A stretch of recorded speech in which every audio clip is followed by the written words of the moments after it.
ನಾನು ಕುರುಬ ಅಂದ್ಬಿಟ್ಟು ನಾನು ಕಂಡ್ರೆ ಹೊಟ್ಟೆ ಉರಿ ಜನಕ್ಕೆಲ್ಲ, ನಾನು ಇಷ್ಟು ಚೆನ್ನಾಗಿ ಮಾಡ್ತಾಯಿದ್ದೀನಿ ಅಂತ ಹೊಟ್ಟೆ ಉರಿ ಜನಕ್ಕೆಲ್ಲ ಅಂತ. ಯಾರಪ್ಪ ಛೇ ಛೇ ಛೇ ಛೇ ಛೇ.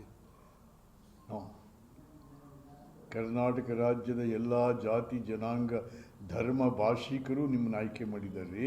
ಬರೀ ಕುರುಬರು ಅಷ್ಟೇ ಹೋಲಿ. ಆ ಕುರುಬರಿಗಾದರೂ ಏನ್ರಿ ಮಾಡಿರಿ ನಿಮ್ಮ ಬಡ್ಜೆಟಲ್ಲಿ? ಈ ಸಾರಿ ಯಾರು ಬಡ್ಜೆಟಲ್ಲಿ ಕೊಡಪ್ಪ ಅವರು.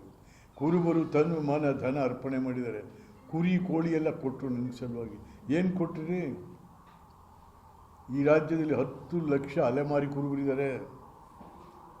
10 ಲಕ್ಷ ಅಲೆಮಾರಿ ಕುರುಬರಿದ್ದಾರೆ. 1,25,00,000 ಕುರಿಗಳಿದ್ದಾವೆ. ಈ ವೃತ್ತಿ ಮಾಡುವಂಥ ಜನಕ್ಕೆ ವೃತ್ತಿಯಲ್ಲಿ ಅನ್ನ ಕಾಣೋರಿ ಅವರು. ಈಗ ಅವ್ರಿಗೇನಾಗಿದೆ, ಹೋಯ್ತಾನೆ ಹೊಡೆದಾಕ್ಬಿಡ್ತಾರೆ ಕುರಿಗ ಅಲೆಮಾರಿ ಕುರುಬರನ್ನ. ಆ ಹೆಣ್ಮಕ್ಳು ರೇಪ್ ಆಗ್ತಾ ಇದ್ದಾರೆ, ಮರ್ಡರ್ಗಳಾಗ್ತಾ ಇದ್ದಾವೆ, ಕುರಿಗಳನ್ನೇ ಹೊತ್ಕೊಂಡು ಹೋಗ್ತಾವ್ರೆ. ಅವ್ರಿಗೊಂದು ರಕ್ಷಣೆ ಕೊಡೋಕ್ಕಾಗದೇ ಇರತಕ್ಕಂಥ ಕುರುಬರು ಮಂತ್ರಿ. ಛೇ ಛೇ ಛೇ. ಅಲ್ಲ ಸಿದ್ದರಾಮಯ್ಯನವರೇ, ದಯವಿಟ್ಟು